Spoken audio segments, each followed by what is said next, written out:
Saya berbohong, saya jadi Kapolri. Nah, saya tidak bisa berbohong. Karakter saya itu tidak bisa berbohong. Dicopot? Ya, saya seharusnya pensiun itu bintang 1. Kepolisian seperti sekarang ini. Bukan menjadi Bayangkara seperti zaman Majapahit. Mas Rasman ya, Pak Rasman ya. Ya, jadi Rasman ya. Ya, udah public figure soalnya.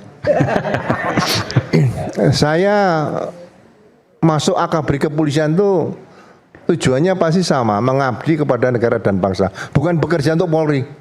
Jadi saya bukan karyawan Polri. Nah, jadi pengabdian saya nanti berakhir itu pada saat saya meninggal dunia, dimakamkan, kemudian diletakkan di tanah, diiringi tembakan salvo. Itu pengabdian saya selesai. Ya kan? Kalau berbeda pendapat, saya sejak awal tidak pernah berpikir ingin jadi Kapolri. Saya berbeda pendapat loh, saya tidak melawan. Saya berbeda pendapat ada 3 Kapolri. Pak Ugro pernah berbeda pendapat 3 Kapolri? 3 Kapolri. Dan itu disampaikan secara terbuka? Iya. Pak Kapolri siapa aja boleh disebutkan? Ada waktu saya Kapolda Sulawesi Tengah. Oke. Tahun Kemudian berapa itu Pak? Waktu saya Kapolda Sumut. Ya, saya sampaikan berbeda pendapat itu wajar. Karena berbeda Itu pendapat. di media Pak, mohon maaf. Di media atau apa? Di media semua tahu. Bapak sampaikan itu? Iya. Dan Bapak biasanya kan kena sanksi atau Ya dicopot. dicopot? Ya, saya seharusnya pensiun itu bintang 1. Tapi saya bisa pensiun bintang 3 Wakapolri, saya juga tanda tanya, kok bisa saya jadi Menarik Pak, ini bentar Pak. Jadi pada waktu itu bintang 1 Wakapolda waktu itu? Kapolda Sulawesi Tengah. Kapolda Sulteng ya? Ya. Sulteng masih bintang 1 waktu itu? Iya. Bapak menyampaikan sesuatu, kritikan di Saya menolak, media. menolak perintah. Apa itu boleh tahu Pak? Perintah untuk permintaan jaksa untuk mengeksekusi 3 terpidana mati.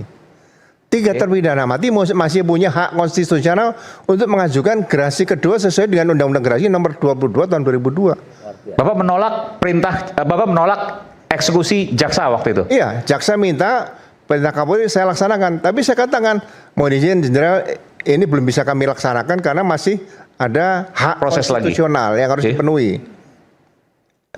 Saya copot, siap, terima kasih. Dicopot itu terima kasih. Jadi Kapolda Sulteng Bapak dicopot sempat? Copot. Kemana itu Pak? Kepala bagian pengolahan data. Di Mabes Polri? Iya. Oke. Terus yang kedua? Kedua, waktu saya Kapolda Sumatera Utara. Itu. Kasus siapa itu Pak? Saya mengatakan bahwa pelaku perampokan itu asli perampok bersenjata. Tidak ada hubungannya dengan teroris. Oke. Itu. Kalau saya waktu itu mengatakan saya berbohong pada publik, 2010 saya jadi Kapolri, Pak. Saya berbohong, saya jadi Kapolri. Nah, saya tidak bisa berbohong. Karakter saya itu tidak bisa berbohong. Benar, saya tidak apa ya mengatakan diri enggak. Karena perbedaan pendapat itu sudah diajarkan kepada saya waktu pendidikan akabri di Magelang tingkat 1. Di pelajaran baris berbaris, Pak. Baris berbaris itu kalau kita lagi berjalan, aba-aba pimpinan salah, nggak kita ikuti. Nah, itu sudah diajarkan. Ya, jadi saya tidak pernah melawan perintah pimpinan, tapi berbeda pendapat ya, gitu loh. Makanya saya katakan, kok saya bisa jadi Wakapolri? Di mana prestasi saya cari itu? Sampai sekarang saya nggak ketemu prestasi saya di mana, saya nggak tahu. Ya. Jalan Tuhan itu Pak. Ya di situ, karena kekuatan Tuhan masih bicara situ. Nah, kembali ke apa yang dikatakan tadi Bang Rasman juga ya. Jadi begini, dalam penegakan hukum biasanya kita penyidik-penyidik itu menggunakan analisa, Bang. Analisa ini perbuatan pidana apa yang terjadi. Kemudian kita lihat kalau nanti tertangkap diduga pelaku, barang bukti apa yang harus dihadirkan dalam sidang pengadilan. Kalau enggak bisa lolos. Analisanya harus tajam. Nah, setelah analisa tajam, kemudian kita lakukan penyelidikan dan sebagainya. Jadi tidak sembarangan. Kalau kita hanya nangkap orang saja kemudian dijadikan tersangka, nggak bisa menjadi berkas perkara untuk meyakinkan hakim itu susah. Makanya polisi itu pekerjaannya sangat berat. Pendidikannya harus cukup tinggi di situ. Nah, berkaitan dengan peristiwa yang di pasal 310, 311, saya kembali belajar lagi. Saya di sini belajar. Saya tidak merasa pinter enggak. Saya belajar lagi. Ya, kasus Cirebon, Eki Vina, saya belajar tentang masalah peninjauan kembali.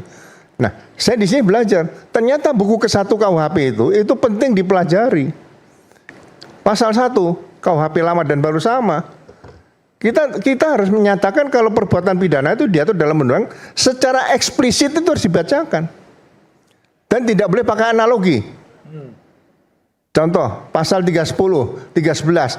Kenapa dimasukkan dua-duanya? Kalau jelas 311, 311 saja.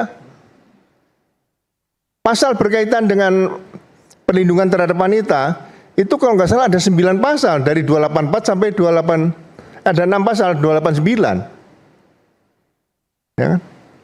Kemudian pasal 299, 16 pasal, saya ulangi. Untuk perlindungan terhadap itu 16 pasal, tidak sembarangan.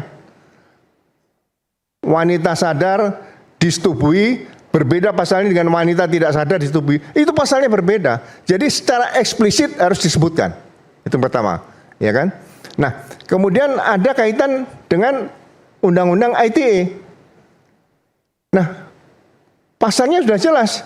Kalau di KUHP lama pasal 63. Kalau di sekarang di KUHP yang baru 125 sebutkan kalau ada pidana umum dan pidana khusus yang diterapkan. Seorang pejabat negara korupsi tidak akan dikatakan pasal pencurian uang negara, pasti pasal korupsi. Mohon maaf loh ini yang saya baca karena saya bukan pinter, saya pernah baca duluan aja. Yang pinter tuh ya Pak Sobari kan baca duluan, Pak. Ya. Nah, berkaitan kasus di sini, ya kan? Karena kan ada RJ kemarin kejadian di Solo itu, ya kan? Kemudian ada SP3. Saya baca lagi di pasal 79. RJ itu, Pak, betul tadi dikatakan ada kalau nggak salah beberapa ketentuan. 10. Ya kan? Satu permintaan maaf. Tapi saya lihat di Madilog Bang Egy Sujana, saya tidak pernah minta maaf. Loh, berarti RJ-nya gagal dong. Yang kedua, harus ada penetapan pengadilan kalau RJ itu. Sebelum penetapan pengadilan tidak bisa langsung ke SP3. Gitu loh. Jadi kalau langsung SP3 berarti RJ-nya tidak sah, belum acaranya tidak dipenuhi. Ya kan? Jadi bukan dikatakan mohon maaf, bukan saya katakan Pak Roy Rismon sama Dr. Tifa itu minta di RJ supaya selesai, bukan. Persoalan masalah pencemaran nama baik dan fitnah, ya kan? Itu sudah jelas disebutkan 8 terlapor, 4 LP. Bayangin aja, ada kasus 4 LP melaporkan 8 pelapor. 8 terlapor. Ya kan?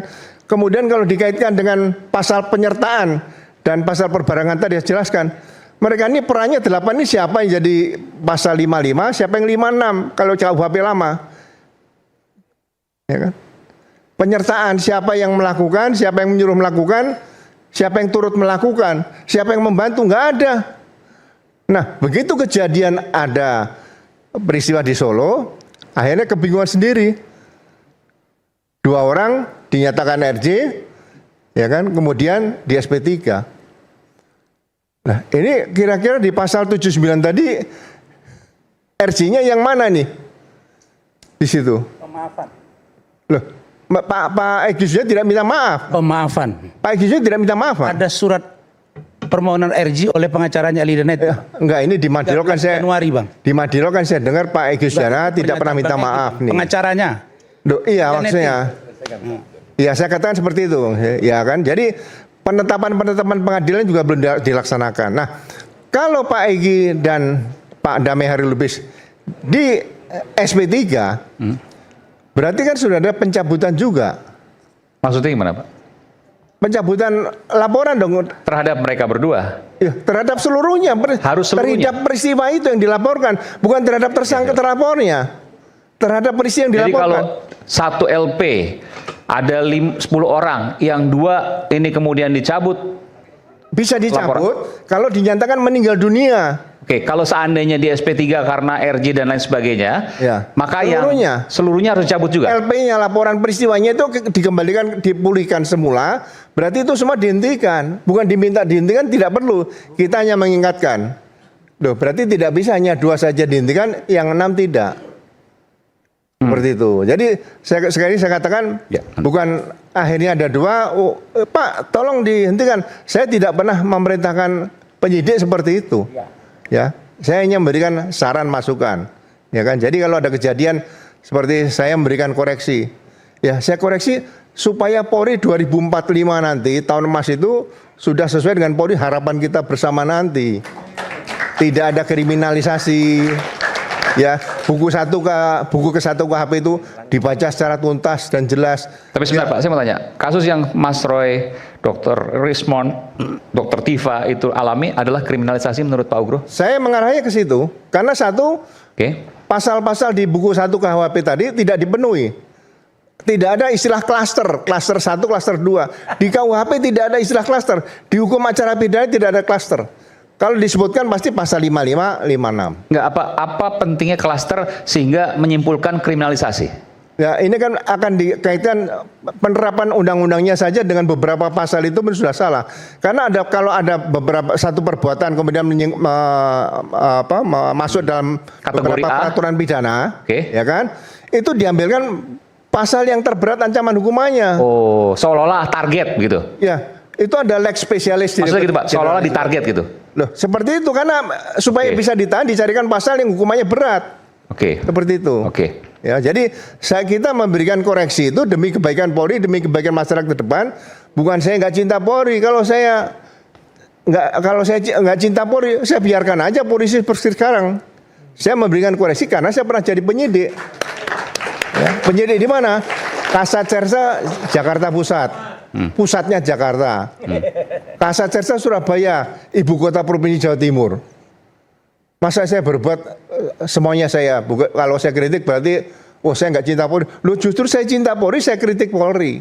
Tapi kritik membangun, bukan kritik yang tidak membangun seperti itu. Oke. Ya, jadi hal-hal seperti ini kalau saya buka semua, bagaimana saya dipropam dan sebagainya, nanti dipikir saya cerita yang nggak usah lah. Saya pokoknya tetap Bayangkara saya itu Bayangkara seperti Bayangkara yang diharapkan setelah Polri keluar dari Kementerian Dalam Negeri menjadi kepolisian seperti sekarang ini. Bukan menjadi Bayangkara seperti zaman Majapahit. Pengawal raja dan keluarganya, bukan seperti itu.